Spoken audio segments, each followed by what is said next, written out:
যিনি আমাদেরকে আজকে জুমা মসজিদে জুমার সালাত এবং গুরুত্বপূর্ণ খুতবা শ্রবণের উদ্দেশ্যে আসার ও বসার জন্য তৌফিক করে দিয়েছেন। এজন্য আল্লাহ তাআলার দরবারে শুকরিয়া আদায় করছি, আলহামদুলিল্লাহ। সালাত ও সালাম বর্ষিত হোক নবী মুহাম্মদ সাল্লাল্লাহু আলাইহি ওয়াসাল্লামের ওপর, যাকে আল্লাহ সুবহানাহু ওয়া তাআলা দুনিয়া এবং পরকালে অনেক সম্মান দান করা সত্ত্বেও তার মধ্যে কোনো প্রকার অহংকার ছিল না, যাকে আল্লাহ তাআলা দিন ইসলামের পূর্ণতা দিয়ে প্রেরণ করেছেন, যাকে আল্লাহ তাআলা ইসলামের সঠিক বার্তা পৌঁছানোর দায়িত্ব দিয়েছিলেন। সেই নবীর প্রতি সালাত ও সালাম বর্ষিত হোক সাল্লাল্লাহু আলাইহি ওয়াসাল্লাম। সম্মানিত উপস্থিতি, আজকের সংক্ষিপ্ত সময় গুরুত্বপূর্ণ আলোচনা হচ্ছে রিজকের ওপরে পাপের প্রভাব। রিজকের ওপরে পাপের প্রভাব পড়ে এ সম্পর্কে অল্প কিছু কথা বলে আলোচনার ইতি টানব ইনশাআল্লাহ। পাপের মাধ্যমে মানুষ ক্ষতিগ্রস্ত হয়, ব্যক্তি জীবনে, পারিবারিক জীবনে, সামাজিক জীবন, রাষ্ট্রীয় জীবন, নিজের জ্ঞানের ওপর, ঈমানের ওপর, অন্তরের ওপর, জীবনের ওপর বিভিন্নভাবে মানুষ পাপের ফলস্বরূপ দুনিয়াতে শাস্তি ভোগ করে থাকে। কিছু প্রভাব পড়ে, নেক কাজের যেমন প্রভাব পড়ে, গুনাহের কাজেরও প্রভাব পড়ে। নেক কাজের প্রভাব এর আগে একটা বলেছি, স্মরণ করিয়ে দিই। সেটা হলো রাসূল সাল্লাল্লাহু আলাইহি ওয়াসাল্লাম বলছেন, যখন মুসা আলাইহিস সালাম খাজির আলাইহিস সালামের সাথে ইলমের জন্য দুইজনে সফর করছিলেন, সে সময়ে তিনটা বিষয় ছিল, যে তিনটা বিষয়ে মুসা আলাইহিস সালাম আপত্তি করেছিলেন। তাহলে এখানে মুসা আলাইহিস সালাম গেছেন জ্ঞান অর্জনের জন্য, আর খাজির আলাইহিস সালাম হচ্ছেন মুসা আলাইহিস সালামের শিক্ষক। তো মুসা আলাইহিস সালাম একজন নবী, তিনি খাজির আলাইহিস সালামের বেশ কিছু কর্ম দেখে তিনি মানতে পারলেন না। তখন তিনি প্রতিবাদ করলেন। বোঝা যাচ্ছে শিক্ষক হলে তার ভুল হবে না এমনটা নয়, শিক্ষক হলে তার ভুল হতে পারে। সেই হিসেবে ছাত্র যদি জেনে থাকে যে এটা শিক্ষকের ভুল হচ্ছে, তাহলে ছাত্রতেও শিক্ষককে ভুল ধরিয়ে দিতে পারে। বুখারী মুসলিমের এই হাদিস তার প্রমাণ। যদি এক্ষেত্রে শিক্ষক অহংকার করে, তাহলে সেক্ষেত্রে ইবলিস যেমন ধ্বংস হয়েছে, মানুষ জ্ঞানী হওয়ার পরে যদি অহংকার করে, তাহলে তার জ্ঞানটা কোনো কাজে লাগলো না, বিধায় তার উপরে অহংকার আসার কারণে সেও ধ্বংসের কাছাকাছি হয়ে যাবে বা ধ্বংস হয়ে যেতে পারে। এখন মুসা আলাইহিস সালাম বিরোধিতা করলেন যে আমরা একটা এলাকাতে একটু নিজে থেকে বললাম যে আমাদের মেহমানদারি করেন, অথচ তারা আমাদের মেহমানদারি করলো না। তো আমাদের মেহমানদারি করলো না, আর আপনি ইট বালু সিমেন্ট এক জায়গায় করলেন, বা তখনকার সময়ে যেগুলো ছিল সেগুলো এক জায়গায় করে একটা ওয়াল মেরামত করে দিলেন। তো তারা আমাদের কোনো উপকার করলো না, আমরা কেন এটা করতে যাব? বিরোধিতা করলেন। তখন খাজির আলাইহিস সালাম তিনি বললেন যে এটার একটা কারণ আছে। কারণ হলো যে এ জায়গাতে দুইটা সন্তানের ধন সম্পদ আছে, তার পিতামাতা সৎ ব্যক্তি ছিল, তারা মারা গেছে, সন্তানদের জন্য ধন সম্পদগুলো রেখে গেছে, তারা যেন বড় হয়ে সেগুলো পায়। এই জন্য আল্লাহ সুবহানাহু ওয়া তাআলা আমাদের মাধ্যমে তার সম্পদগুলোকে হেফাজতের ব্যবস্থা করে দিলেন। তাহলে বোঝা যাচ্ছে পিতা মাতার সৎকর্মের প্রভাব সন্তানের ওপরে পড়ে। ওই যে সন্তানের পিতামাতা তারা সৎ ব্যক্তি ছিল, তারা সৎ হওয়ার কারণে সন্তানদের জন্য যেই সম্পদ রেখে গেছেন, এই সম্পদগুলো আল্লাহ সুবহানাহু ওয়া তাআলা কোথাকার অপরিচিত মানুষ খাজির আলাইহিস সালাম, মুসা আলাইহিস সালাম, তারা দুজনের মাধ্যমে হেফাজতের ব্যবস্থা করে দিলেন। এটা হচ্ছে সৎকর্মের প্রভাব। ঠিক পাপেরও প্রভাব রয়েছে। আল্লাহ সুবহানাহু ওয়া তাআলা কোরআনুল কারীমের মধ্যে বলছেন, সূরা আরাফ এর ৯৬ নম্বর আয়াত, ওয়ালাউ আন্না আহলাল কুরা আমানু ওয়াত্তাকাউ লাফাতাহনা আলাইহিম বারাকাতিম মিনাস সামাই ওয়াল আরদ।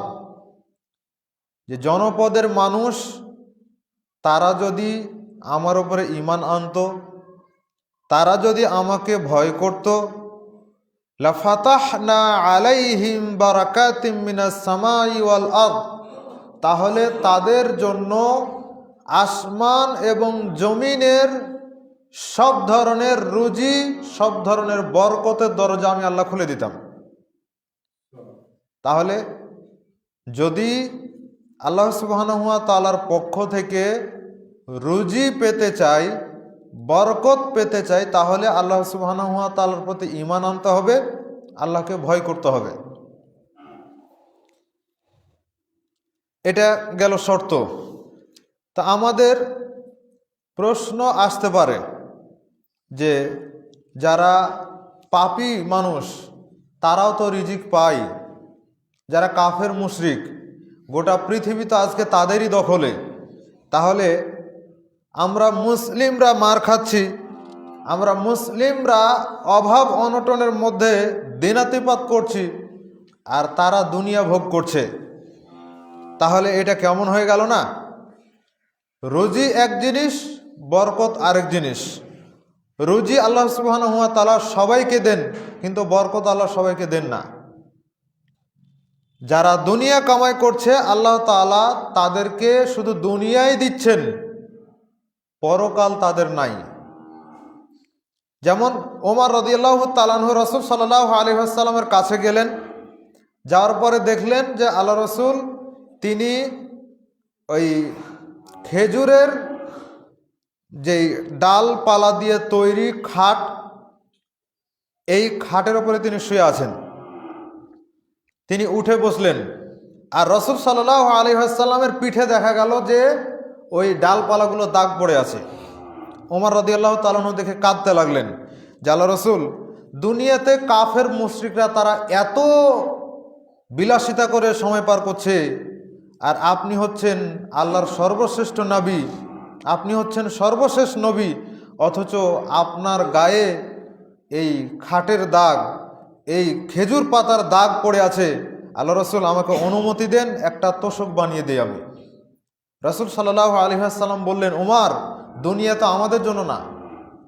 যারা দুনিয়া কামাই করছে তারা শুধু দুনিয়াই পাবে, তারা পরকাল পাবে না। আর আল্লাহ আমাদেরকে দুনিয়াতে যতটুকু দিচ্ছেন, দুনিয়াতে তো দিচ্ছেনই দিচ্ছেন, পরকাল আমাদের জন্য আছে।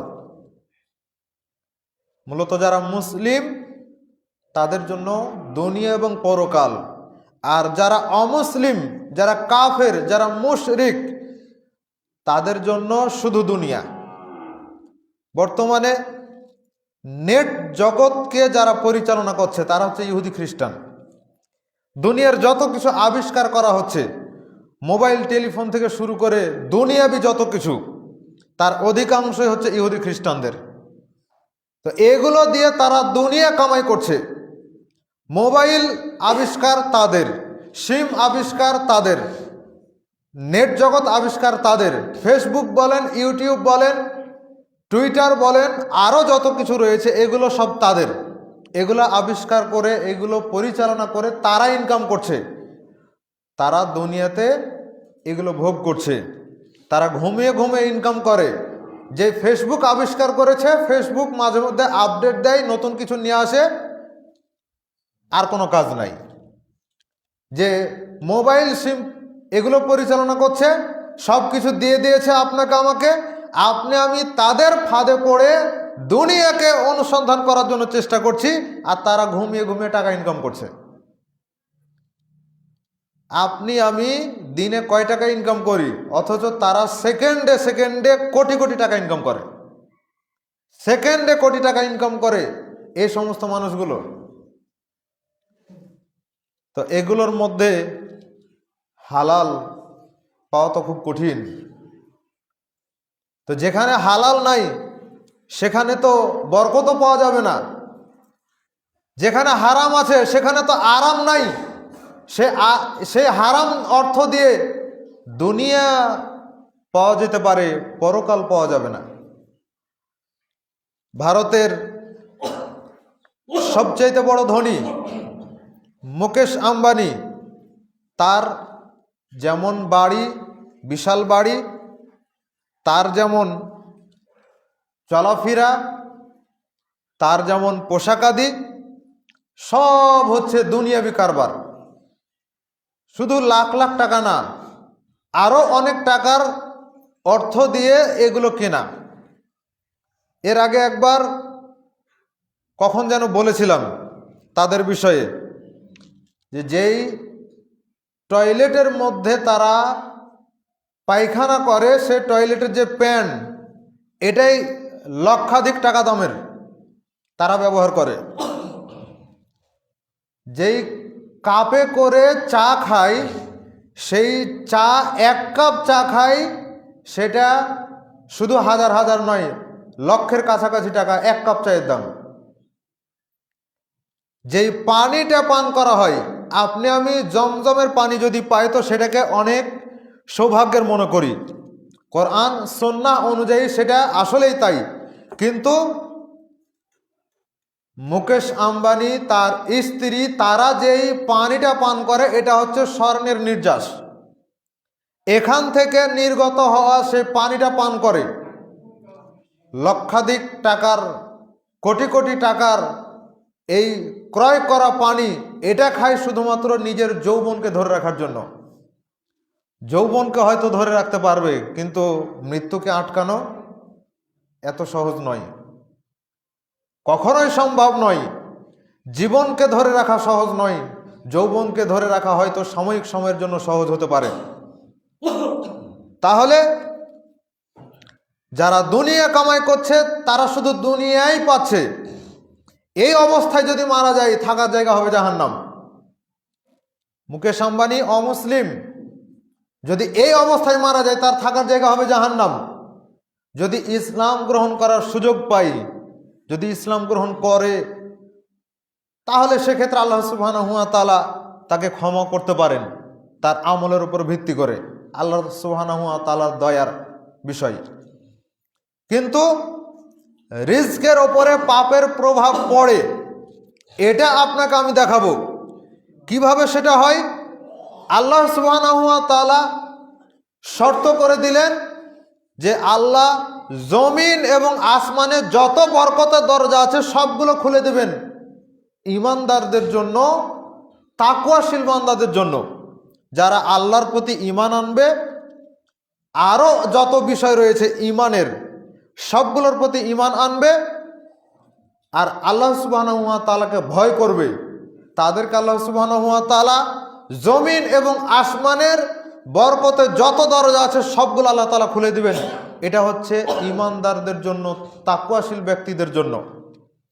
আল্লাহ বলছেন, ওয়ামান ইয়াত্তাকিল্লাহা ইয়াজআল লাহু মাখরাজা ওয়া ইয়ারযুকহু মিন হাইসু লা ইয়াহতাসিব। সূরা তালাকের আয়াত 2-3 নম্বর আয়াত আল্লাহ সুবহানাহু ওয়া তাআলা বলছেন, ওয়ামান ইয়াত্তাকিল্লাহা ইয়াজআল লাহু মাখরাজা, যে ব্যক্তি আল্লাহ সুবহানাহু ওয়া তাআলাকে ভয় করবে, আল্লাহ তাআলা যে কোনো ধরনের সমস্যা থেকে তার উদ্ধারের পথ বের করে দিবেন। শর্ত আল্লাহকে ভয় করা। ওয়া ইয়ারযুকহু মিন হাইসু লা ইয়াহতাসিব, আর আল্লাহ তাআলা তাকে এমন এমন জায়গা থেকে রিজিকের ব্যবস্থা করে দিবেন যে সে কখনো কল্পনাও করতে পারে না। 6 মাস পর কোন জায়গাতে আপনার রিজিক আছে সেটা আপনার জানা নাই, আমার কোথায় রিজিক আছে আমার জানা নাই, অথচ 6 মাস পর ঠিক ওই জায়গাতে আমাকে পৌঁছতে হবে, ঠিক ওই জায়গাতে আপনাকে পৌঁছতে হবে।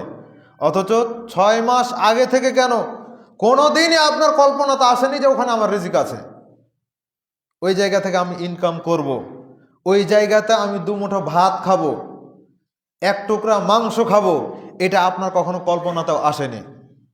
শুধুমাত্র ইনকাম করছেন আর রিজিক পাচ্ছেন এতটুকু তার সীমাবদ্ধ নয়, আপনাকে এই রিজিক আল্লাহ সুবহানাহু ওয়া তাআলা কত জায়গা থেকে দিতে পারেন, কত উৎস থেকে দিবেন যেটা আপনি আমি কোনোদিন কল্পনা করতে পারি না। মুসা আলাইহিস সালাম মারা গেছেন, প্রত্যেকটা নবী রাসূল মারা গেছেন ঈসা আলাইহিস সালাম ব্যতীত। তো ঈসা আলাইহিস সালামের বয়স বেশি, এখনো তিনি জীবিত আছেন। আদম আলাইহিস সালামের বয়স 1000 বছর ছিল, 40 বছর দাউদ আলাইহিস সালামকে দিয়ে দিলেন, বাকি 960 বছর থাকলো। তো আদম আলাইহিস সালাম হচ্ছেন সর্বোচ্চ 960 বছর বয়সের মানুষ, নূহ আলাইহিস সালাম 950 বছরের মানুষ, মুহাম্মদ সাল্লাল্লাহু আলাইহি সাল্লাম মাত্র 63 বছর বয়সের মানুষ।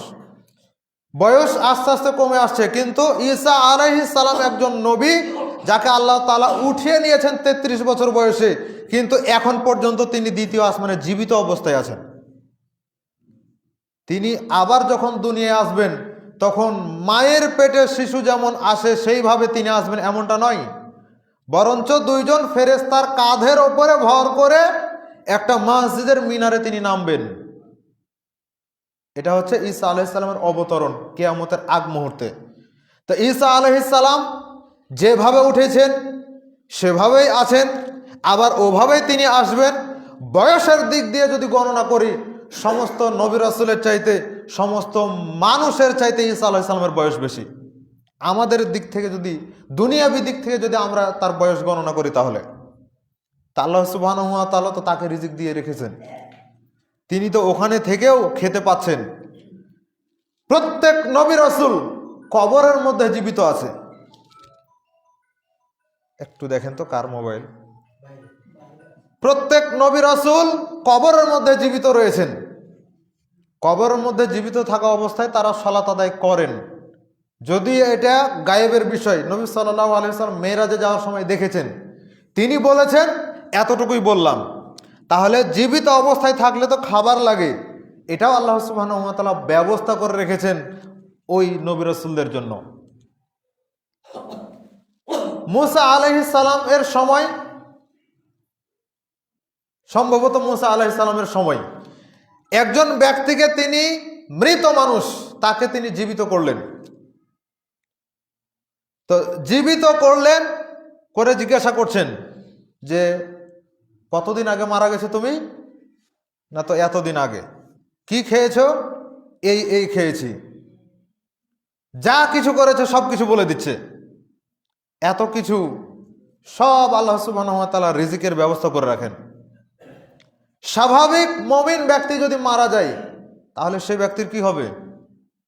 সে ব্যক্তিকে কবরে প্রশ্নোত্তরের পর তার জন্য জান্নাতের বিছানা বিছিয়ে দেওয়া হবে, জান্নাতের পোশাক পরিয়ে দেওয়া হবে, জান্নাতের দরজাটা তার কবরের দিকে করে খুলে দেওয়া হবে, জান্নাতের সুগন্ধি, জান্নাতের হাওয়া তার কবরের মধ্যে পৌঁছতে থাকবে।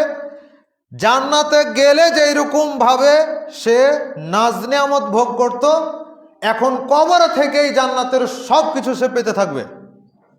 এটা হচ্ছে জান্নাত, আর এ হচ্ছে কবরের মধ্যেকার বিষয়। তবুও ওই ব্যক্তিকে আল্লাহ সুবহানাহু ওয়া তাআলা একবারে ইয়াউমা ইউবআসুন, কিয়ামত পর্যন্ত তাকে ঘুমের মধ্যে রেখে দিবেন। এত নাজ নিয়ামতের মধ্যে থাকার পরও তাকে ঘুমের মধ্যে রেখে দিবেন।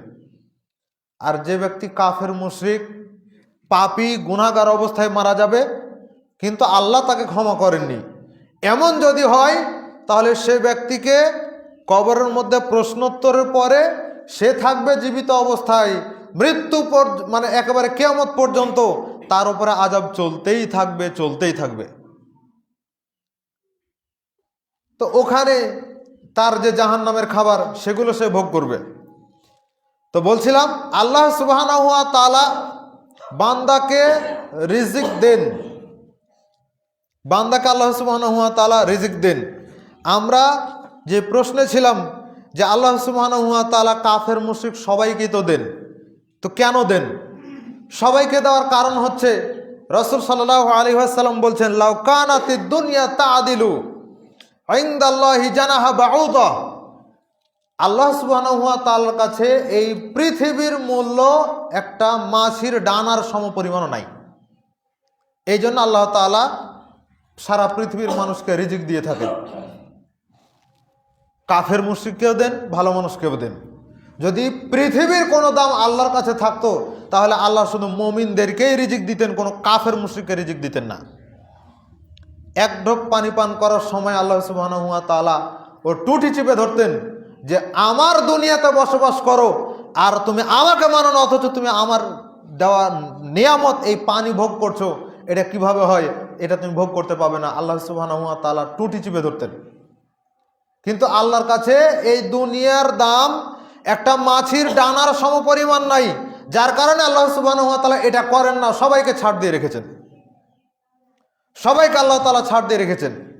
আর সূরা কাহফের 29 নম্বর আয়াত আল্লাহ সুবহানাহু ওয়া তাআলা বলেছেন যে যদি আল্লাহ সুবহানাহু ওয়া তাআলাকে মানো, ফামান শাআ ফালইউমিন, যার ইচ্ছা হয় সে ঈমান আনো, ওয়ামান শাআ ফালইয়াকফুর, আর যার মনে চায়, যার ইচ্ছা হয় সে কুফরি করো। ইন্না আ'তাদনা লিয-যালিমিনা, যারা লিয-যালিমিনা নারা, যারা জালেম ছাড় দিয়েছি বলেই শাস্তি দিব না এমনটা নয়, সুযোগ দিয়েছি মানে সম্মান দিয়ে সুযোগ দেওয়া হয়েছে। আশরাফুল মাখলুকাত সম্মান দেওয়া হয়েছে, সুযোগ দিয়েছি। এখন তুমি ইচ্ছা হলে ঈমান আনো, ইচ্ছা না হলে ঈমান আনিও না। যদি ঈমান আনো তাহলে তোমার জন্য ভালো, আর যদি ঈমান না আনো, যদি কুফরি করো, যদি আল্লাহর অবাধ্যচারণ করো, ইন্না আ'তাদনা লিয-যালিমিনা নারা, তাহলে তোমার থাকার জায়গা হচ্ছে জাহান্নাম, তাহলে থাকার জায়গা জাহান্নাম হবে। তাহলে আল্লাহ যে সবাইকে দেন, দেওয়ার কারণ হচ্ছে পৃথিবীর কোনো দাম আল্লাহর কাছে নাই, এই জন্য আল্লাহ তাআলা দেন। এখন আরেকটা বিষয়, রাসূল সাল্লাল্লাহু আলাইহি ওয়াসাল্লাম বলেছেন যে আল্লাহ সুবহানাহু ওয়া তাআলা যাকে ভালোবাসেন তাকেও তিনি রিজিক দেন, যাকে ভালোবাসেন না তাকেও তিনি রিজিক দেন। তবে ঈমান এত বড় একটা সম্পদ, ঈমান এত মহামূল্যবান সম্পদ, যেটা আল্লাহ সুবহানাহু ওয়া তাআলা শুধুমাত্র তাকেই দেন যাকে তিনি ভালোবাসেন। যাকে ভালোবাসেন না তাকে তিনি ঈমান নামক মহামূল্যবান সম্পদ তিনি দেন না। তাহলে রিজিক দুনিয়াতে সবাই পাবে, কেউ কম পায়, কেউ বেশি পায়, কেউ হালালের সাথে জড়িত, কেউ হারামের সাথে জড়িত, কিন্তু সবাই পাবে। বাকি থাকলো ঈমানের বিষয়, বাকি থাকলো বরকতের বিষয়, যেটা আল্লাহ সুবহানাহু ওয়া তাআলা শুধু তাকেই দেন যাকে তিনি ভালোবাসেন। তাহলে ঈমানদার ব্যক্তির যতই বিপদ আপদ হোক না কেন, আল্লাহ সুবহানাহু ওয়া তাআলা যে ঈমানদার ব্যক্তিকে বিপদ আপদ দেন, নিশ্চয় তাকে ভালোবাসেন, এই জন্যই তিনি দেন। রিজিক আল্লাহ সুবহানাহু ওয়া তাআলা যতটুকু দেন, নিশ্চয় সেটা কাফের মুশরিকদের মতো আল্লাহ দেন না, কমই দেন। তাহলে যে কমটা তিনি দিচ্ছেন, এই কমটা আল্লাহ ভালোবেসেই দিচ্ছেন। মনে রাখতে হবে যে আল্লাহ সুবহানাহু ওয়া তাআলা যতটুকু দিয়েছেন সেটার উপরেই সব সময়ের জন্য সন্তুষ্ট থাকতে হবে। এটার নাম হচ্ছে কলবুন শাকির। রাসূল সাল্লাল্লাহু আলাইহি ওয়াসাল্লাম বলছেন যে তিনটা সম্পদ যেটার কোনো জাকাত লাগে না, সম্পদ জমা হলে, নিসাব পরিমাণ হলে, বছর গড়ালেই সেটার জাকাত দেওয়া লাগে। কিন্তু তিনটা সম্পদ রয়েছে যে তিনটা সম্পদের কোনো জাকাত লাগে না। একটা হচ্ছে লিসানুন যাকির, জিহবা। জিহবা হচ্ছে একটা মহামূল্যবান সম্পদ, যে জিহবা দিয়ে আল্লাহকে ডাকা যায়। সব সময়ের জন্য আল্লাহকে ডাকছি, সকালে সন্ধ্যায়, 5 ওয়াক্ত সালাতে, 5 ওয়াক্ত সালাতের বাইরে, দিনে রাতে, যে কোনো সময় আল্লাহকে ডাকছি। এই ডাকার যে বড় মাধ্যম জিহবা, এটা হচ্ছে আল্লাহর কাছে সবচেয়ে দামি সম্পদ। কিন্তু আপনার আমার কাছে এখনো দামি সম্পদ হতে পারেনি। 2 নম্বর হচ্ছে কলবুন শাকির, ওই অন্তর যেই অন্তর অল্পতেই আল্লাহর শুকরিয়া আদায় করে। আল্লাহ আমাকে যতটুকু দিয়েছে আলহামদুলিল্লাহ। যদিও এখান থেকে আরেকটু সামনে যাই, যদিও অনেক মানুষ এইরকম পাওয়া যাবে যাদের দুনিয়াবী সম্পদ যতটুকু আল্লাহ দিয়েছেন এটুকু পাওয়ার পরেও তাদের মন ভরে না। তবে এটা একার তার দোষ নয়, আদম সন্তানের অধিকাংশ মানুষেরই এটা স্বভাব। যা রাসূল সাল্লাল্লাহু আলাইহি ওয়াসাল্লাম বর্ণনা করেছেন, তিনি বলছেন যে আদম সন্তানের চাওয়া পাওয়া এত বড় যে তাকে যখন আল্লাহ সুবহানাহু ওয়া তাআলা একটা স্বর্ণের পাহাড় দিয়ে দেন, তখন সে আরও আশা করতে থাকে 2 নম্বর পাহাড়টা যদি আমার হতো, ওইটা যদি আমি পেতাম। যখন 2 নম্বর পাহাড়টা পেয়ে গেছে তখন 3 নম্বরটা চাই, আল্লাহ ওটা যদি আমার হতো। মানে তার চাওয়া পাওয়ার কোনো শেষ থাকে না, তার চাওয়া পাওয়ার কোনো শেষ থাকে না। আমাদের ভাষায় আমরা যদি বলি, কাউকে যদি একতলা বাড়ি দেওয়া হয় তখন সে চিন্তা ভাবনা করে যে যদি আরেক তলা করতে পারতাম, উপরে আরেকটা তলা যদি দিতে পারতাম। 1 কাঠা জমি আছে, আরেক কাঠা যদি নিতে পারতাম। মুমূর্ষু অবস্থায় রয়েছে, শুধু কথা বলতে পারে, তখনও সে বলছে অমুক জায়গার জমিটা যদি আমি নিতে পারতাম। চাওয়া পাওয়ার কোনো শেষ থাকে না। তবুও মুহাম্মদ সাল্লাল্লাহু আলাইহি ওয়াসাল্লাম বলছেন, আদম সন্তান, আদম থেকে শুরু করে কিয়ামত পর্যন্ত, আদম থেকে শুরু করে কিয়ামত পর্যন্ত যত মানুষ দুনিয়াতে এসেছে, যত মানুষ দুনিয়াতে আছে এবং কিয়ামত পর্যন্ত যত মানুষ আসবে, সব মানুষ যদি দুনিয়াতে এক জায়গায় হয়ে যদি আল্লাহ সুবহানাহু ওয়া তাআলার কাছে এইভাবে করে চাই, আল্লাহ আমার 1 পাহাড় স্বর্ণ লাগবে, আরেকজন বলছে আল্লাহ আমার 2 পাহাড় স্বর্ণ লাগবে, এইভাবে করে মানুষের সর্বোচ্চ পর্যায়ের চাওয়া যদি আল্লাহ তাআলার কাছে চায়, সারা পৃথিবীর মানুষ যদি একসাথে চায়, কিয়ামত পর্যন্ত সমস্ত মানুষ যদি একসাথে চায়, তা আল্লাহ সুবহানাহু ওয়া তাআলার ধনভাণ্ডার থেকে ততটুকু ফুরাবে না সাগরের মধ্যে আঙ্গুল দিলে যতটুকু পানি উঠে আসে। আল্লাহ সুবহানাহু ওয়া তাআলার দয়া, আল্লাহ তাআলার রিজক, আল্লাহ তাআলার দেওয়া বরকতের মধ্য থেকে এতটুকু ফুরাবে না যতটুকু সাগরে আঙ্গুল ডুবালে সাগরের বিশাল পানির মধ্য থেকে আঙ্গুল উঠালে যতখানি পানি উঠে আসে, আল্লাহ সুবহানাহু ওয়া তাআলা ধনভাণ্ডার থেকে এতটুকুও যাবে না। তাহলে আল্লাহ সুবহানাহু ওয়া তাআলা যে সবাইকে দিতে পারেন, আর দেনও তো, কত মানুষকে তিনি দিচ্ছেন। তবে আল্লাহ যতটুকু দিচ্ছেন, যতটুকু আপনাকে আমাকে দিয়ে রেখেছেন, সেটার উপরেই সন্তুষ্ট থাকার জন্য চেষ্টা করতে হবে। 3 নম্বর রাসূল সাল্লাল্লাহু আলাইহি ওয়াসাল্লাম বলছেন যে ওই স্ত্রী, যেই স্ত্রী তার স্বামীকে দিনের কাজে সহযোগিতা করে, ওই স্ত্রী হচ্ছে সঞ্চিত সম্পদ, এটার কোনো জাকাত লাগে না। আল্লাহ সুবহানাহু ওয়া তাআলা মহামূল্যবান সম্পদ দিয়েছেন জিহ্বা, কোনোদিন জাকাতের বিষয়ে আপনাকে আমাকে চিন্তা করতে হয় না। আল্লাহ সুবহানাহু ওয়া তাআলা যে অন্তর আপনাকে আমাকে দিয়েছেন, অনেক মানুষের চাওয়া পাওয়া বেশি হলেও কিছু মানুষ তো আল্লাহ শুকরিয়া আদায় করে যে এই অন্তরটা আল্লাহ দিয়েছেন, তো এই অন্তরের কখনো জাকাত লাগে না। যেই স্ত্রী আপনার ঘরে রয়েছে, যেই মেয়েটা আপনার ঘরে রয়েছে, যেই বোনটা আপনার ঘরে রয়েছে, যদি সে তার অভিভাবক, স্ত্রী হলে স্বামীকে যতটুকু দিনের কাজে সহযোগিতা করা লাগে, বোন হলে ভাইকে, মেয়ে হলে পিতাকে যতটুকু দিনের কাজে সহযোগিতা করা তার জন্য খাটে, এতটুকু দিনের কাজে সহযোগিতা করবে। এখন এ হচ্ছে সঞ্চিত সম্পদ, এর কোনো জাকাত লাগে না। কত মর্যাদা আল্লাহ সুবহানাহু ওয়া তাআলা দিয়েছেন নারী জাতিকে, কত মর্যাদা আল্লাহ সুবহানাহু ওয়া তাআলা দিলেন আপনাকে আমাকে। তাহলে এখান থেকেও বোঝা গেল এই যে 3টা পয়েন্ট, জিহ্বা, অন্তর আর নারী জাতি, এই 3টার মধ্যে 2টা আছে আপনার আমার শরীরের সাথে, আর নারীদেরই রয়েছে 3টা। তাহলে নারীদের মর্যাদা পুরুষের চাইতে বেশি, স্বাভাবিক বিষয়। সম্মানিত উপস্থিতি, এরপরে আসেন রাসূলুল্লাহ সাল্লাল্লাহু আলাইহি ওয়াসাল্লাম বলছেন, ইদা রাআইতাল্লাহ ইউতিল আবাদা মিনাদ দুনিয়া, তিনি বলছেন যদি দেখো যে কোনো বান্দা পাপ করছে, তারপরেও আল্লাহ সুবহানাহু ওয়া তাআলা তাকে রিজিক দিচ্ছেন, আল্লাহ তাআলা তাকে ঢিল দিয়ে রেখেছেন, তাহলে জেনে রাখো এটা আল্লাহ সুবহানাহু ওয়া তাআলা তাকে ছাড় দিয়ে রেখেছেন মাত্র। যখন তাকে আল্লাহ ধরবেন তখন ওর আর কোনো সুযোগ থাকবে না। যখন আল্লাহ সুবহানাহু ওয়া তাআলা ধরে নেবেন তখন আর কোনো সুযোগ থাকবে না।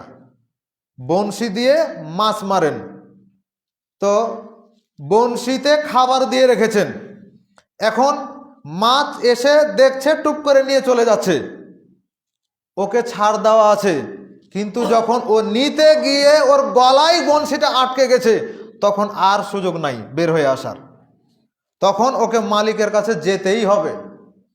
ঠিক আপনার আমার বিষয়টাও যেন এইরকম, যে আল্লাহ সুবহানাহু ওয়া তাআলা যতক্ষণ আপনাকে আমাকে ছাড় দিয়ে রেখেছেন এতটুকুই। মৃত্যুর পরে যখন আপনি আমি আল্লাহ সুবহানাহু ওয়া তাআলার কাছে বলবো, একটু ইশারা দেন, আল্লাহ সুবহানাহু ওয়া তাআলার কাছে যখন আমরা বলবো যে আমাদেরকে একটু ছাড় দেন, আমরা ভালো মানুষ হয়ে যাব, মৃত্যুর সময় বলবো, কবরে গিয়েও বলবো, কিয়ামতের দিনে বলবো, জাহান্নামের মধ্যে থেকেও বলবো, কোনো জায়গাতে আমরা বলতে বাকি রাখছি না, আল্লাহ সুবহানাহু ওয়া তাআলাকে বলছি।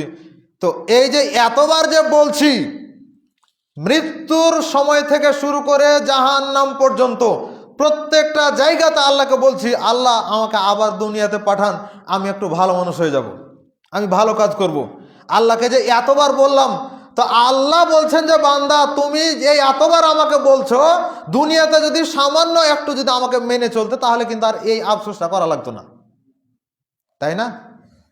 যতবার আমরা ওই জায়গাতে গিয়ে বলবো, ওর চাইতে সর্বনিম্ন ভাবে যদি আল্লাহ সুবহানাহু ওয়া তাআলাকে মানি দুনিয়াতে থাকতে, তাহলে কিন্তু এত আফসোস ওখানে গিয়ে আর করা লাগে না। তো আল্লাহ সুবহানাহু ওয়া তাআলা বলছেন ইন্না হাহুনা কাইদুন, যে এরা যে বলছে যে আল্লাহ দুনিয়াতে পাঠান ভালো মানুষ হয়ে যাব, তো এটা তাদের কথার কথা মাত্র। ওকে যদি আবার দুনিয়াতে পাঠানো হয় ও জেকের সেই হয়ে থেকে যাবে, আগে যা ছিল তাই হয়ে থেকে যাবে। ও তখন ভাববে আল্লাহ তো ছাড় দিয়েছে, আল্লাহ তো 5 দিন সুযোগ দিয়েছে, তো 2 দিন একটু খারাপ পথে থাকি, 3 দিনকে দিন ভালো হয়ে যাব। ঠিক পরীক্ষার্থীর মতো সেন্টার পরীক্ষাগুলো চলছে, এই সময়ে ছুটি, একটা পরীক্ষা হলে 3 দিন 4 দিন 5 দিন করে ছুটি, তো মনে করছে যে 5 দিন ছুটি আছে মানে বিশাল সময়, এখন তো 2 দিন একটু রেস্ট করে নেই, একটু ঘোরাফেরা করে নেই, তৃতীয় দিন পড়ব। তৃতীয় দিন যখন আসছে তখন শয়তান ওয়াসওয়াসা দিছে আরো 2 দিন সময় আছে, আবার 2 দিন গেল, শেষের দিন গিয়ে তখন আর পড়তে পারে না। তা আল্লাহ সুবহানাহু ওয়া তাআলা যতটুকু ছাড় দিয়ে রেখেছেন, কখন কার মরণ হয় কেউ জানে না। এত বাহাদুরি কিসের দুনিয়াতে, এত বিরোধিতা কিসের দুনিয়াতে? কি করতে পারবেন আপনি আল্লাহ সুবহানাহু ওয়া তাআলার বিরোধিতা করে? কতটুকু পারবেন? আপনার ক্ষমতাই বা কতটুকু? একটা মশার সমান আপনার ক্ষমতা নাই, আমার ক্ষমতা নাই। মশার সমান নাই মানে মশা যদি বাড়ির ভিতর ঢুকে তো ওকে দেখে আমরা মশার মধ্যে ঢুকি। আছে মশার সমান ক্ষমতা? আছে কি মশার সমান ক্ষমতা? নাই। তাহলে কিসের এত বাহাদুরি? আজকে যদি আমার 2 বার থেকে 3 বার পাতলা পায়খানা হয় তাহলে আমি বিছানায় পড়ে যাই, এই তো আমার ক্ষমতা। এত কিসের বাহাদুরি? আজকে যদি পেট ব্যথা করে সারাদিন তাহলে আর খুঁজে পাওয়া যায় না, এই তো আমার বাহাদুরি। যেই হাত যেই পা দিয়ে এত বাহাদুরি দেখাই, যেই মুখ দিয়ে এত বাহাদুরি দেখাই, যদি একবার প্যারালাইজড হয়ে যাই আমার বাহাদুরি শেষ হয়ে যায়। এই তো আমার শক্তি, এই তো আমার দেহ। দেহ আপনার পরিচালনায় চলে না, আপনার কথা মতো দেহ চলে না। দেহ অটোমেটিক আল্লাহ সুবহানাহু ওয়া তাআলার নির্দেশে বড় হয়েছে। তো দেহ যদি আল্লাহর নির্দেশে বড় হয়, ছোট ছিলেন, হাত ছোট ছিল, পা ছোট ছিল, চেহারা ছোট ছিল, সব কিছু ছোট ছিল, যখন বড় হলেন সব অটোমেটিক বড় হয়ে আসছে। আপনার নিয়ন্ত্রণে নাই, আল্লাহ সুবহানাহু ওয়া তাআলা যেভাবে দিয়েছেন সেভাবে বড় হয়ে চলে আসছে। এটা আপনার আমার নিয়ন্ত্রণের বাইরে। এটাই যদি হয় তাহলে আর কোন দিক দিয়ে আপনি আল্লাহর বিরোধিতা করছেন? কোন দিক দিয়ে বিরোধিতা করে আপনি সফলতা অর্জন করতে চান? সম্ভব নয়। নিজেকে ফিরিয়ে রাখার জন্য চেষ্টা করুন। বাহাদুরি 2 দিনের দুনিয়া, বাহাদুরি টিকে না। আজকে গত রাত্রে শরীফ ওসমান হাদি মারা গেলেন। দেশের জন্য অনেক ভালো কিছু করার জন্য চেষ্টা করেছেন, বাকি কুচক্রী মহলের ষড়যন্ত্রের ফলে লোকটাকে দুনিয়া থেকে বিদায় নিতে হলো। শত শত মানুষ, হাজার হাজার মানুষ তার জন্য কান্না করে। এই কান্নাটুকু সামান্য, এই দুনিয়ার এই কান্নাটুকু সামান্য। আল্লাহ সিস্টেম করে দিয়েছেন, কোনো মানুষ যদি মারা যায় তাহলে তার জন্য 3 দিনের বেশি শোক পালন করা যাবে না। স্বামীর ক্ষেত্রে 4 মাস 10 দিন, সেটা ভিন্ন বিষয়। স্বাভাবিক, আমি মারা গেলে আপনি 3 দিনের বেশি শোক পালন করতে পারবেন না। 3 দিন কেন, আমার মতো মানুষ মারা গেলে হয়তো 1 বার থেকে 2 বার আফসোস করবেন যে লোকটা ভালো মানুষ ছিল, মারা গেল। তৃতীয়বার আপনি আমার নামটাও নেবেন না। চতুর্থবার আপনি আমার নামটাই মনে রাখতে পারবেন না, নামই ভুলে যাবেন আপনি। এই তো দুনিয়া। তাহলে এত বাহাদুর কিসের, এত ক্ষমতা কিসের? আল্লাহ সুবহানাহু ওয়া তাআলাকে মেনে চলার জন্য চেষ্টা করুন।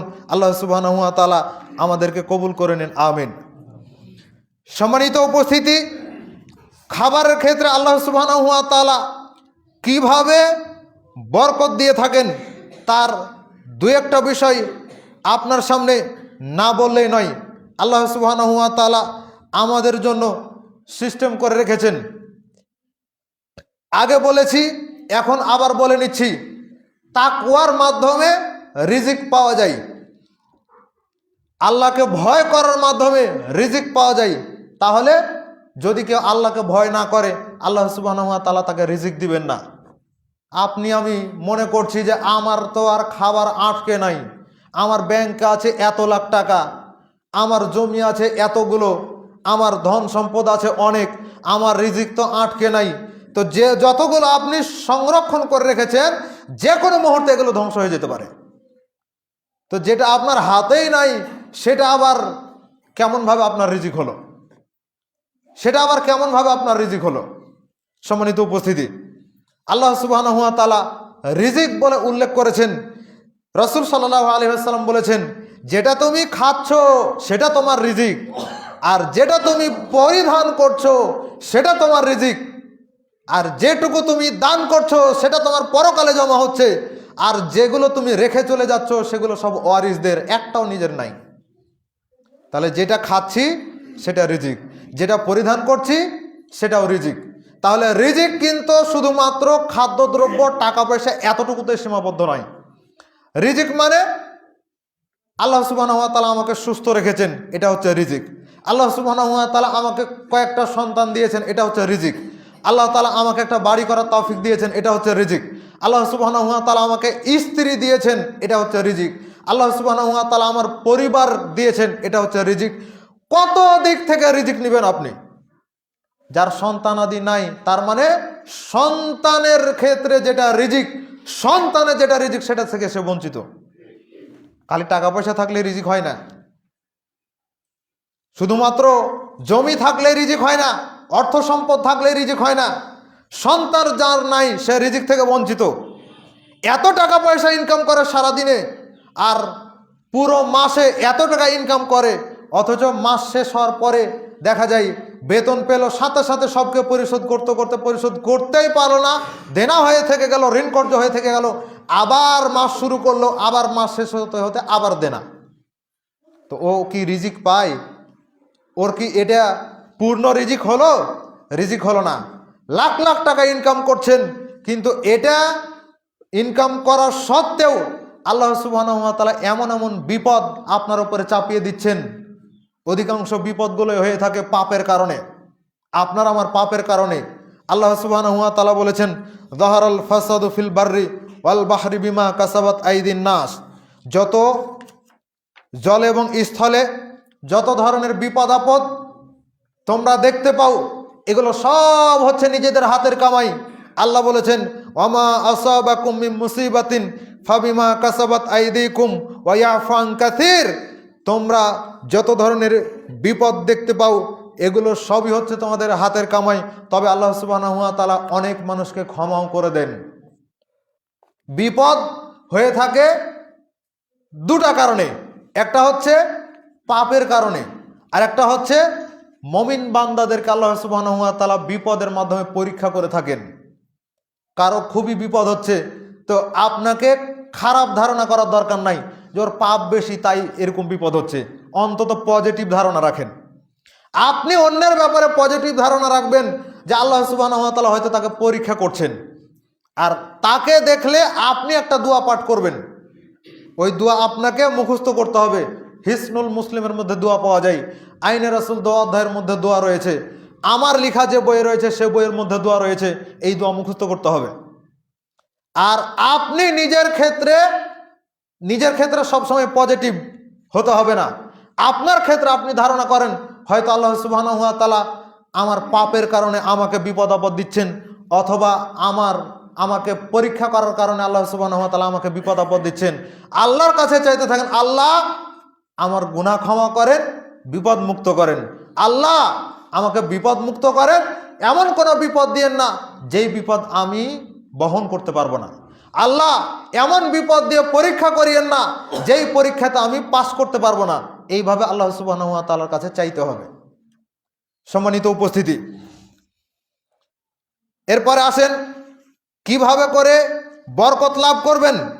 আল্লাহ সুবহানাহু ওয়া তাআলা বলছেন, ওয়াইদ তাআযানা রাব্বুকুম, আল্লাহ সুবহানাহু ওয়া তাআলা নিজে ঘোষণা করছেন মানুষদের জন্য।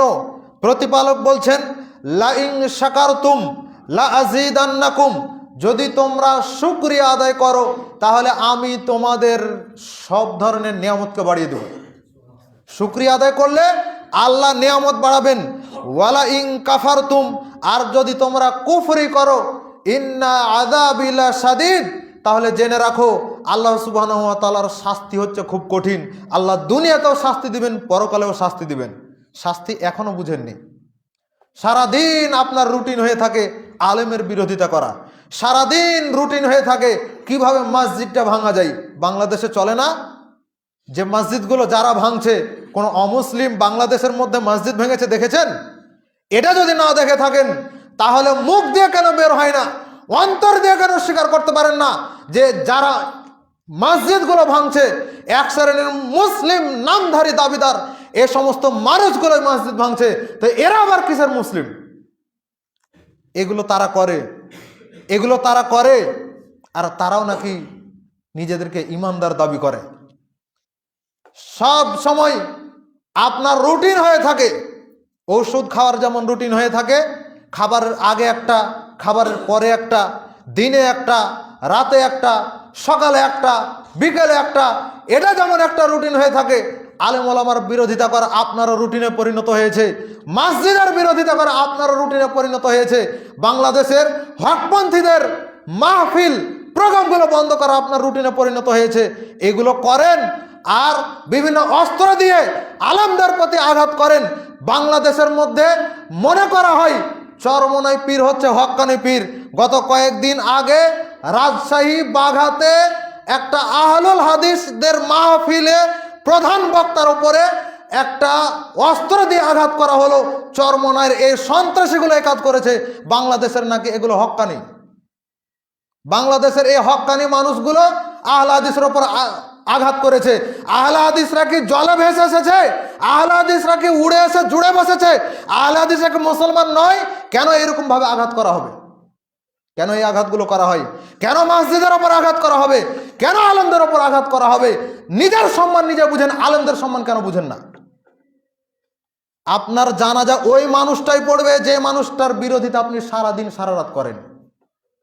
হয়তো আমি ওই সুযোগ পেলাম না, এখানে আমার পরিবর্তে যে আসবে সেই হয়তো আপনার জানাজা করবে, অথবা আমাকে করতে হবে, অথবা কোনো একজন আলেম করবে। তা আলেমের পিছনে লেগে থাকা এত কেন আলেমের পিছনে লেগে থাকতে হয়? একটু হুঁশ হয় না? আলেম আপনার বিবাহ পড়িয়েছে, এটা হুঁশ হয় না? না হলে জঙ্গলে গিয়ে আপনাকে যৌন কর্ম করতে হতো, নিজের চাহিদা পূরণ করতে হতো, সমাজে মুখ দেখাতে পারতেন না। যদি আলেম মানুষ আপনার জন্মের সময়ে প্রচলিত নিয়ম অনুযায়ী যদি আজান না দিত তাহলে আপনি ওই রকম হয়ে থেকে যেতেন। তাহানিক যদি না করাতো আপনি ওই রকম হয়ে থেকে যেতেন। 7 দিনের দিন আপনার আকিকা হতো না। আলেম আছে বলেই, নবীর ওয়ারিস আলেমগণ আছে বলেই আজকে আপনি সম্মানিত। আজকে আপনি কোরআনটা পর্যন্ত শিখতে যান, আপনাকে জেনারেল কোনো মানুষ আপনাকে কোরআন শিক্ষা দেয় না, আলেমরা শিক্ষা দেয়। পৃথিবীর সবচাইতে দামি কিতাব যখন আপনি আলেমের কাছ থেকে শিখেন, তখন এই আলেমের বিরোধিতা করেন কোন সাহসে? আলেমের পিছনে থেকে যখন আপনি 5 ওয়াক্ত সালাত আদায় করেন, তখন আপনি কিভাবে সাহস করেন আলেমের বিরোধিতা করার? যখন আপনি এগুলো করেন শুকরিয়া বোধ জাগে না? আপনাকে পড়ায় আলেম, আপনার ছেলে মেয়েকে পড়ায় আলেম, আর আপনি আলেমের বিরোধিতা করেন, শুকরিয়া আদায় করতে শিখলেন না। কোরআনের আয়াত থেকে জেনে নেন, আল্লাহর যখন আপনি অবাধ্য হবেন, যখন আপনি শুকরিয়া আদায় করা শিখবেন না, যখন শুকরিয়া আদায় করা শিখলেন না, তখনই আপনি কুফরি করলেন। যখন আপনি কুফরি করছেন, তখন আল্লাহ সুবহানাহু ওয়া তাআলার শাস্তি ভোগ করার জন্য আপনি প্রস্তুতি নিয়ে থাকেন। আজকে আপনি আমার বিরোধিতা করছেন, আজকে আলেম ওলামার আপনি বিরোধিতা করছেন, আপনার জন্য আমাকে বদদুয়া করতে হবে না। আল্লাহ সুবহানাহু ওয়া তাআলার কাছে সবকিছুর জন্য বদদুয়া করতে হয় না, আল্লাহর কাছে সবকিছুর জন্য চাইতে হয় না। মাজলুম ব্যক্তির পক্ষে আল্লাহ সুবহানাহু ওয়া তাআলা থাকেন। আজকে আপনি না বুঝলে কি হবে? আলেম ওলামার পক্ষে আল্লাহ সুবহানাহু ওয়া তাআলা থাকেন। যখন আপনি বুঝেননি, না বুঝে হোক আর বুঝে হোক, যখন আপনি বিরোধিতা করেছেন, আল্লাহ সুবহানাহু ওয়া তাআলা আপনাকে দুনিয়া এবং পরকালের শাস্তি দিবেনই দিবেন। আলেমকে আপনার জন্য হাত তোলা লাগবে না আল্লাহর কাছে, আপনাকে আল্লাহর কাছে আপনার জন্য আলেমকে হাত তুলতে হবে না। আল্লাহ সুবহানাহু ওয়া তাআলা সব কিছু দেখছেন। আপনি বিরোধিতা করতেই আছেন, আল্লাহ সুবহানাহু ওয়া তাআলার শাস্তি আপনার জন্য জমা হচ্ছে। সন্তান পিতামাতার বিরোধিতা করে, এটা কি আল্লাহর পক্ষ থেকে শাস্তি নয়? সমাজের কোনো মানুষ আপনাকে 5 পয়সা দাম দেয় না, এটা কি আপনার আল্লাহ সুবহানাহু ওয়া তাআলার পক্ষ থেকে শাস্তি নয়? রিজিকে আপনার সংকট, সারাদিন লাখ টাকা ইনকাম করেন হারাম টাকা, আর দিন শেষে স্বামী স্ত্রী মিলে ঝগড়া করেন, এটা কি আল্লাহর পক্ষ থেকে আপনার জন্য শাস্তি নয়? পরিবারের 24 ঘন্টায় অশান্তি লেগে আছে, এটা কি আল্লাহর পক্ষ থেকে শাস্তি নয়? এত কিছু হওয়ার পরেও কেন বুঝেন না যে আল্লাহ আমাকে শাস্তি দিচ্ছে, একটু ফিরে আসি? আমি তো বলেছি, করোনা যেখানে আপনাকে ফিরিয়ে আনতে পারেনি, তখন আপনি আর কি দিয়ে ফিরবেন? বাংলাদেশের শত মানুষ, সারা পৃথিবীর মধ্যে শত মানুষ, লক্ষ মানুষ ফিরে আসছে, আপনি কেন ফিরে আসতে পারেন না? মনে রাখেন, হয়তোবা আপনার কপালে হেদায়েত নাই। আল্লাহ সুবহানাহু ওয়া তাআলার কাছে কায়মান বাক্যে হেদায়েত চেয়ে নিয়ে একটু আল্লাহর পথে ফিরে আসার জন্য চেষ্টা করুন। আল্লাহ সুবহানাহু ওয়া তাআলা তৌফিক দান করুন, আমিন। সম্মানিত উপস্থিতি, রিজিকের ক্ষেত্রে রাসূল সাল্লাল্লাহু আলাইহি ওয়াসাল্লাম বলেছেন, ক্রেতা বিক্রেতা দুইজন যখন এক জায়গায় থাকে, তখন দাম দর যেটাই হোক না কেন, যতক্ষণ ক্রেতা বিক্রেতার সামনে রয়েছে, ততক্ষণে সে ইচ্ছা করলে দাম দর করলো, দাম দর করার পরে শেষ সময় গিয়ে বলছে, ভাই আমি এই জিনিসটা নিব না, সে ঘুরিয়ে দেওয়ার সুযোগ রাখে। যদিও বাংলাদেশে দুর্নীতি বেশি, শুধুমাত্র ওই ফ্যাসিস্ট সরকার করে গেছে তা নয়, মূলত আমাদের কারণে এই সমস্ত সরকারগুলো আমাদের মাথার উপরে ছিল, আমাদের পাপের কারণে। তো আমরাও করছি। যতক্ষণ পর্যন্ত বিক্রেতার সামনে ক্রেতা রয়েছে, যদি শেষ সময় গিয়ে বলে যে আমি এই জিনিসটা নিব না, তো এটা তার সুযোগ রয়েছে। মুহাম্মদ সাল্লাল্লাহু আলাইহি ওয়াসাল্লাম বলছেন, তিনি বলছেন, তোমরা যারা বিক্রেতা রয়েছো, তোমরা যারা পণ্যদ্রব্য বিক্রয় করো, যদি তোমরা বিক্রয় করো সত্য কথা বলে, তাহলে আল্লাহ সুবহানাহু ওয়া তাআলা বরকত দান করবেন। আর যদি তোমরা মিথ্যা কথা বলে বিক্রি করো, তো মিথ্যা কথা বললে বিক্রি হয় বেশি, মিথ্যা কসম করলে বিক্রি হয় বেশি, কিন্তু আল্লাহ সুবহানাহু ওয়া তাআলা বরকত উঠিয়ে নেবেন। পণ্যদ্রব্য বিক্রি করার ক্ষেত্রে মিথ্যা কথা বললে আল্লাহ সুবহানাহু ওয়া তাআলা বরকত উঠিয়ে নেবেন। আপনার খুব বিক্রি হয়, আপনি দম ফেলার সুযোগ পান না, অথচ দিন শেষে গিয়ে বরকত খুঁজে পাওয়া যায় না। রাসূল সাল্লাল্লাহু আলাইহি ওয়াসাল্লাম বলছেন, সাহাবীরা এসে বলছেন যে আল্লাহ রাসূল, আমরা খাই ঠিক, কিন্তু বরকত পাই না। খাবার খাচ্ছি, পেট ভরে খাচ্ছি, কিন্তু তৃপ্তি পাচ্ছি না। পেট ভরে খাওয়া এক জিনিস, আর মন থেকে তৃপ্তি পাওয়াটা আরেক জিনিস। আল্লাহ রাসূল, আমরা তৃপ্তি পাচ্ছি না। রাসূল সাল্লাল্লাহু আলাইহি ওয়াসাল্লাম বললেন, তোমরা কি আলাদা আলাদাভাবে খাও? তখন বলছেন যে হ্যাঁ। এবার রাসূল সাল্লাল্লাহু আলাইহি ওয়াসাল্লাম বললেন, শোনো, তোমরা যখন খেতে বসবা সবাই একসাথে খাবা, একসাথে খেলে বরকত বেশি হয়। তাবলিগ জামাতের ভাইরা তারা এক প্লেটের মধ্যে কয়েকজন মিলে বসে খায়। আপনি পরিবারের সাথে খাচ্ছেন, পারলে ওভাবে খান, না পারলে সবাই ভিন্ন ভিন্ন প্লেটে খান, কিন্তু খাবার সময়টা হবে একটাই, একসাথে খাবেন। দুপুরে খাবেন একসাথে, সকালে খাবেন একসাথে, রাতে খাবেন একসাথে। এই একসাথে বসে খেলে বরকত আল্লাহ সুবহানাহু ওয়া তাআলা দান করেন। খাবারের ক্ষেত্রে কখনো মনে করবেন না যে দুইজনের খাবার, তো আরেকজন মানুষ ছিল তো তাকে দাওয়াত দিল তো খাবার কমে যাবে, এটা মনে করার কোনো কারণ নাই। রাসূল সাল্লাল্লাহু আলাইহি ওয়াসাল্লাম বলেছেন, দুইজনের খাবার তিনজনের হয়, তিনজনের খাবার চারজনের হয়, 4 জনের খাবার আবার 5 জনেরও হয়। এইরকমভাবে খাবার জয়জনের তৈরি করা হোক না কেন, যদি আরও 2 জন এসে বসে যায় তবুও কোনো সমস্যা নেই, আল্লাহ সুবহানাহু ওয়া তাআলা বরকত দিয়ে বাড়িয়ে দিবেন। আল্লাহ সুবহানাহু ওয়া তাআলা আমাদেরকে কবুল করুন, আমিন। বারাকাল্লাহু লানা ওয়া লাকুম ফিল কোরআনিল আযীম।